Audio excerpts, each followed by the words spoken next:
It's quiet Thursday morning outside the Federal Ice Building in South Portland. Just kind of a rainy morning in Portland with a couple people out doing what they can.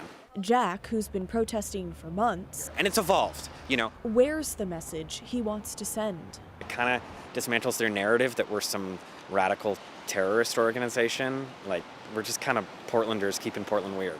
Jack says the protest escalates at night. A video taken by a KGW crew Wednesday shows one person being pepper sprayed, and later, a group of federal agents walk toward the crowd, shields drawn, grabbing one person and pulling him inside. A Fox News correspondent then posted these images on social media. There's footage from the roof of the federal building, as well as images of what appears to be that same person agents took from the crowd. We've blurred his face because ICE has not responded to our questions about the detainment. On Wednesday, Portland Police Chief Bob Day was on CNN responding to President Trump's deployment of the National Guard. And do you believe having them there is necessary? Do you need them there? No, just as you highlighted a moment ago, we're talking about one city block in 145 square miles. Certainly been some challenges down at the facility. Portland Police has been engaged down there extensively over the last 9 months. We've made over 20 arrests ourselves. We've conducting assault investigations ongoing. According to the FBI Thursday, there has been one arrest in the last 24 hours for destruction of property, with 27 active and pending investigations. We are not tolerating violence or vandalism, illegal behavior, but we also are huge proponents of free speech and for people to be able to travel freely and safely about the city. Are you going to arrest this old lady?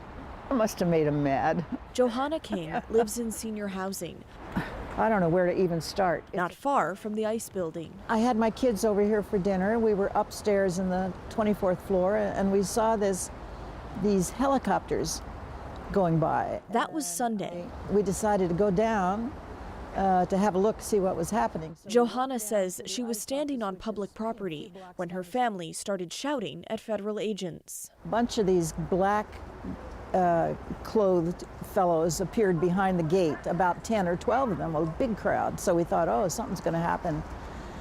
And so the kids started taunting them. Hey, are you going to arrest this old lady? And we thought that was pretty funny. Shortly after, they were hit with what she described as pepper spray. And no warning whatsoever. Suddenly, I started choking and coughing and coughing and coughing, and my daughter is sneezing and coughing. And She believes it was federal agents who pepper sprayed them. oh yeah, there's no question about that. Yeah, we walked back. I'm coughing the whole way.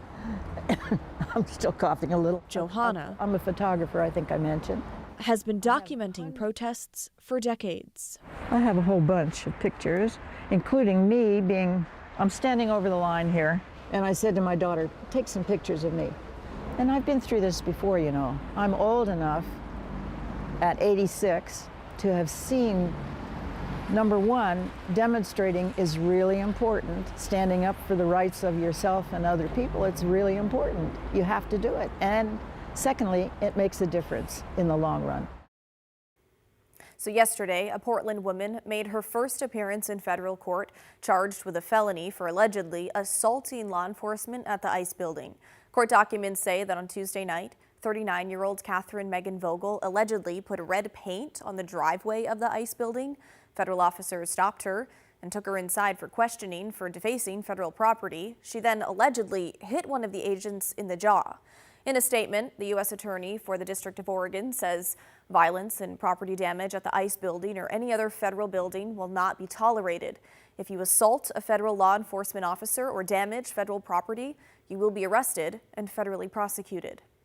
So since mid-June, the U.S. Attorney's Office has charged 28 people with federal crimes for offenses related to the ICE building.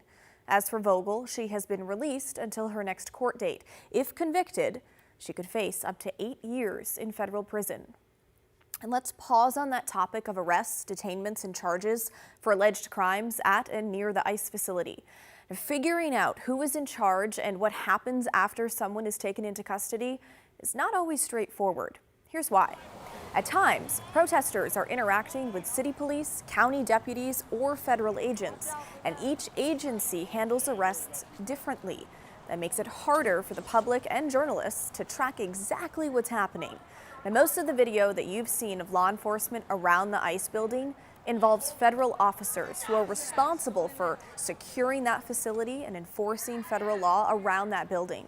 Now, that includes relatively minor charges like trespassing and more serious offenses like assaulting law enforcement. But our reporting has found that in many cases, those taken into custody are not formally charged. That's why you might hear about an arrest in the moment, but never see a follow-up in a courtroom. Okay, one example, the case we just told you about. The U.S. attorney told us about her court appearance today from the incident that happened Tuesday night. But we also got a statement from the Department of Homeland Security saying 6 people had been arrested for various offenses Tuesday night, but they offered no names or details. Okay, without names, we can't track them in the federal system. And if they're not booked at the Multnomah County Jail, well, we don't know if they're still in custody.